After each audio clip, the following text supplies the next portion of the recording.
오늘 말씀 함께 보겠습니다. 마태복음 22장 23절입니다. 마태복음 22장 23절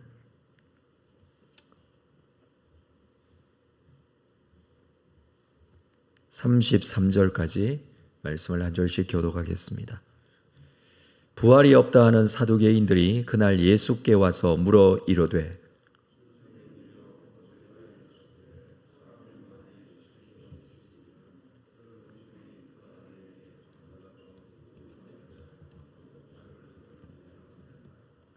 우리 중에 칠형제가 있었는데 마지가 장가들었다가 죽어 상속자가 없으므로 그 아내를 그 동생에게 물려주고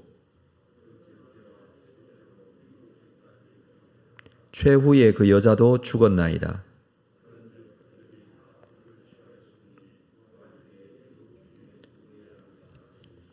예수께서 대답하여 이르시되 너희가 성경도 하나님의 능력도 알지 못하는 고로 오해하였도다.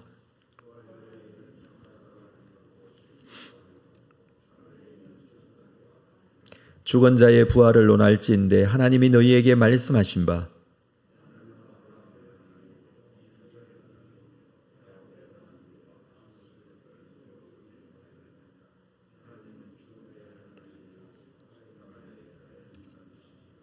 함께 읽습니다. 무리가 듣고 그의 가르치심에 놀라더라.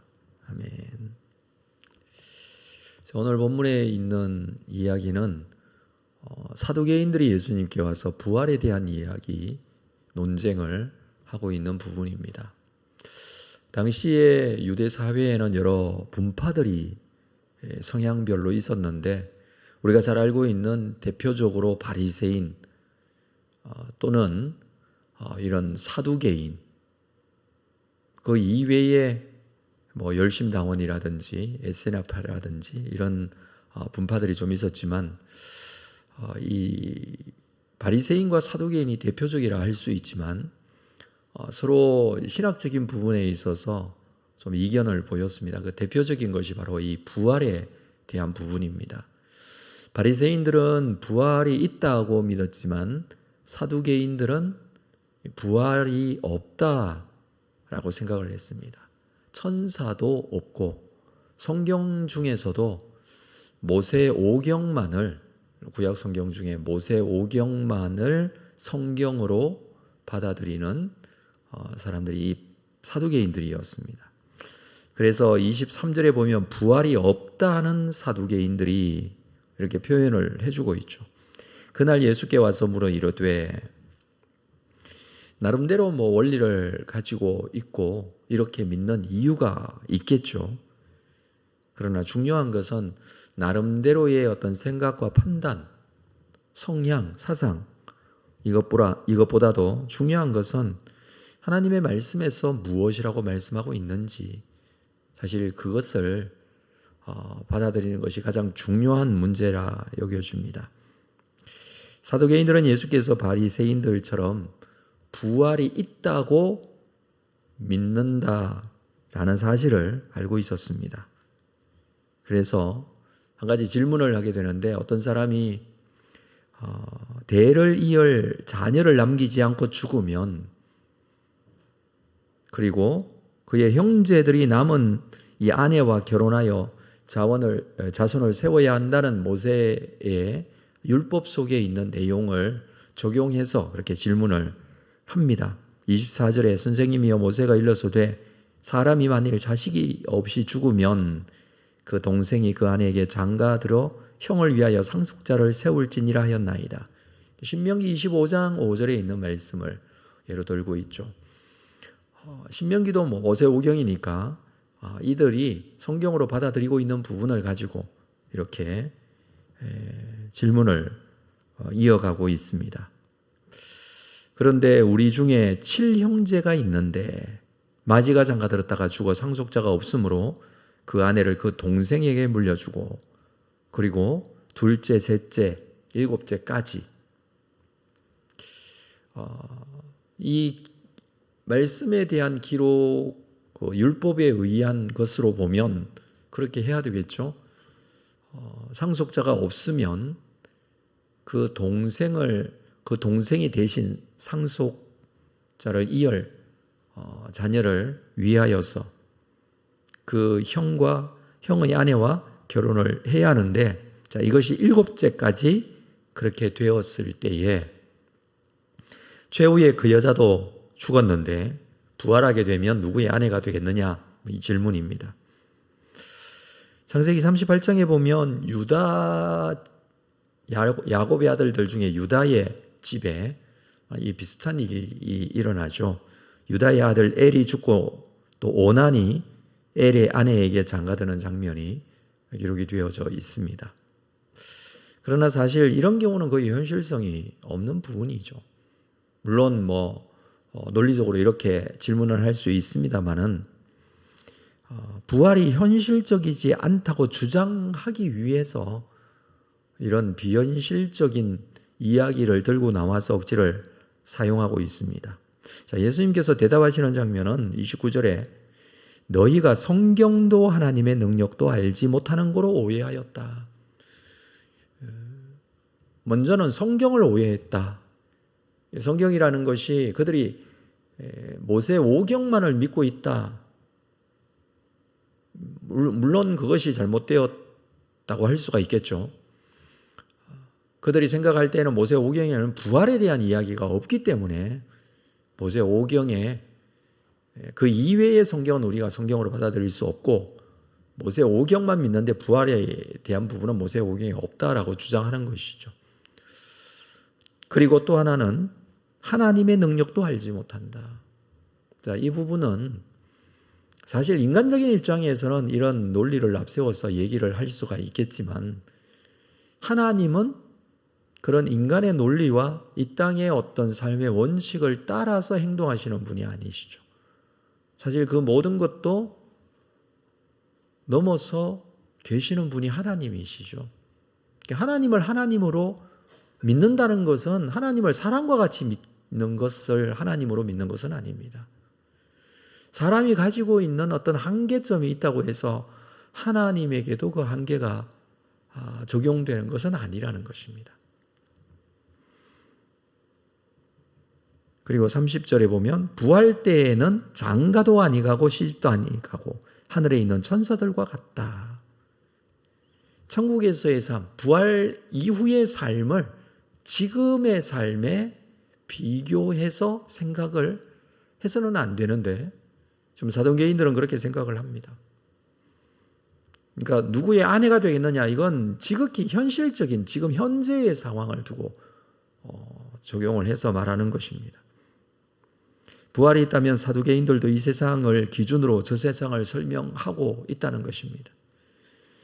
그러나 부활 이후의 삶을 지금 이 땅과 비교해서는 안 될 뿐만 아니라 우리가 사실 상상도 할 수 없는, 예측도 할 수 없는 상태가 될 것입니다. 그걸 겨우겨우 예측하고 생각하고 설명하는 것이 죽음도 없고 아픔도 없고 눈물도 없고 이렇게 설명을 합니다마는 사실 이 땅의 삶의 연속선에 있는 것이 아니기 때문에 전혀 다른 천국에서의 삶을 살게 될 것입니다. 물론 이 땅에서 우리가 맺었던 가족과의 관계가 어떻게 될 것인가, 물론 천국에 가서 봐야 알겠지만 이 땅에 가지고 있었던 어떤 즐거움, 기쁨, 가장 좋은 것, 이것으로 천국에서의 삶이 설명이 될까요? 그건 설명할 수 없는 부분이겠죠.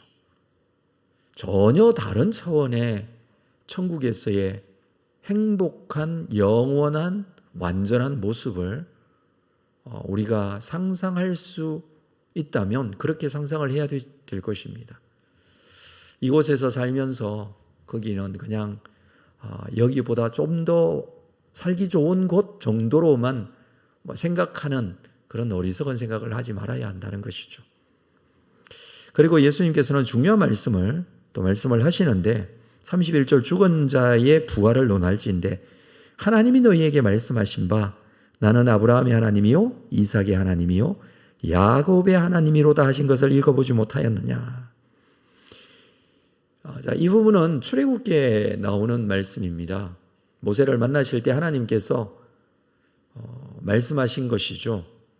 나는 스스로 있는 자니라 나는 나다 라고 하신 그 말씀과 더불어서 모세에게 나는 아브라함의 하나님, 이삭의 하나님, 야곱의 하나님이다 라고 하나님 자신에 대해서 설명을 하신 적이 있습니다. 사두개인들이 믿고 있는, 그들이 믿고 있는 이 출애굽기 말씀, 모세 오경만을 믿으니 그들이 믿고 있는 출애굽기의 말씀을 가지고서 이렇게 말씀을 합니다. 출애굽기 3장 6절에서 하나님께서 모세에게 말씀하실 때에 아브라함의 하나님, 이삭의 하나님, 야곱의 하나님, 이 말씀을 하실 때에는 이미 이들은 아브라함도 이삭도 야곱도 수백 년 전의 사람이었죠. 모세보다 훨씬 이전의 사람들이었음에도 불구하고 하나님께서는 이를 현재 시제로 쓰고 있습니다. 지금 살아있는 아브라함의 하나님, 지금 살아있는 이삭의 하나님, 지금 살아있는 야곱의 하나님이라는 뜻입니다. 그래서 너희들이 성경을 오해했다라는 말씀은 바로 이 말씀이죠. 하나님도 말씀하실 때, 성경에서 말씀하실 때에 지금 현재 살아있는 그들의 하나님으로 말씀을 하셨는데 그것은 지금도 아브라함이, 이삭이, 야곱도 살아있다라는 것을 전제로 하고 있는 것인데 천국에서 어떤 모습인가가 중요한 것이 아니라 지금 사두개인들이 부활을 믿지 못하고 있는 것이 문제입니다. 사실 우리가 믿음을 가질 때에는 이렇기 때문에 하나님을 믿습니다 라기보다는 하나님께서 우리에게 믿음을 주셔서 믿을 수 있는 것이죠. 그것이 더 큰 것이라고 생각합니다. 하나님은 이렇게 우리가 생각해서 증명할 수 있는 그런 분이 아니시잖아요. 우리가 살고 있는 이 제한적인 세상 속에 있는 제한적인 생각과 판단을 가지고 있는 우리가 하나님을 판단하고 평가할 수는 없는 것이죠. 자, 중요한 것은 하나님께서 우리를 믿게 하시고 그 믿음을 가지게 해주셔서 우리도 사실 믿고 있는 것입니다. 사두개인들은 부활을 믿지 않고 있습니다. 믿지 않는 자의 입장에서 성경을 보고 해석을 하다 보니 자기들의 기준을 가지고서 성경을 판단하고 평가하고 있는 것입니다.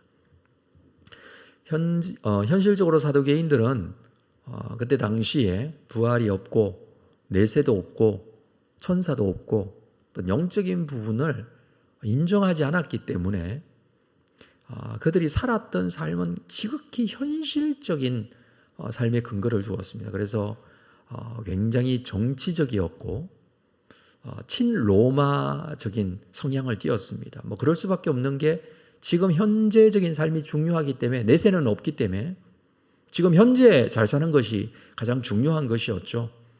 지금 현재 잘 살기 위해서는 현재 권력을 가지고 있고 능력이 있는 로마에게 붙어 사는 게 가장 좋다라고 생각을 해서 친로마인들이 굉장히 많았습니다. 심지어는 제사장들 중에서도 사두개인들이 많았습니다. 그것이 종교적인 그때 당시 이스라엘의 현실적인 문제였습니다. 그러나 우리는 하나님의 말씀을 믿기 때문에 또 그 말씀에는 모세 오경만 있는 것이 아니라 하나님께서 우리에게 주신 구약 성경의 모든 부분 또 신약 성경의 많은 부분들에 대해서 그리고 신약 성경에서는 오실 예수님께서 다시 오실 것이다 재림에 대해서 분명히 말씀해 주고 있고 이후에 재림 이후의 삶에 대해서도 정확하게 말씀해 주고 있고 우리는 이 사실을 믿고 있습니다. 하나님께서 믿게 해주셨고 그 믿음을 가지게 해주셨으니 오늘도 감사한 마음으로 우리가 이 믿음을 가지고 살 것입니다. 현재 이곳에서의 삶이 끝나지 않습니다. 오늘 비가 온다고 해서 계속 비가 오는 것은 아니죠. 반드시 비가 그친 날이 있듯이 그 시간을 우리가 예상할 수 있듯이 지금 현재 우리가 살아가고 있는 이 땅에서의 삶은 이것으로 끝나지 않습니다. 하나님께서 성경에 말씀하신 대로 영원한 삶에 대한, 영원한 시간에 대한 약속을 해주신 대로 하나님께서 그렇게 우리를 인도해 가실 것이고, 또 그 믿음을 가진 자들은 지금 현재의 삶 속에서도 이 믿음을 가지고 두려움과 절망 속에 사는 것이 아니라 현재 주어지는 여러 가지 상황들 때문에 믿음을 포기하는 것이 아니라 오히려 더 견고한 믿음을 가지고 현재적인 삶에서 믿음 가지고 승리할 줄로 믿습니다. 우리가 오늘 가지고 주님 앞에 나아갈 수 있는 것은 이 믿음을 가지고 갈 수 있다는 사실을 기억하고, 오늘도 기도가 온전하게 살아계신 하나님, 영원하신 하나님, 우리에게 영원한 부활에 대한 산 소망을 약속하신 그 하나님 앞에 기도하는 여러분들 되시기를 주님의 이름으로 축복합니다. 기도하겠습니다. 하나님 아버지, 오늘도 우리에게 귀한 시간 말씀하여 주시고 함께하여 주셔서 부활에 대한 산 소망을 갖게 하심을 감사합니다. 많은 이들이 현재만 보고 살아갑니다. 그러나 우리는 약속하신 말씀을 보고 삽니다. 그 약속을 붙들고 현재 우리에게 주어지는 상황이 모든 것으로 끝나는 것이 아니라 하나님께서 베풀어 주실 약속하신 영원한 세계에 대한 믿음을 가지고 현재를 살아가는 자들임을 다시 한번 기억하고, 이 믿음 가지고 주님 앞에 나아가는, 또 기도하고 믿음을 가지고 승리하는 귀한 자들이 될 수 있도록 인도하여 주옵소서. 예수님의 이름으로 기도합니다. 아멘.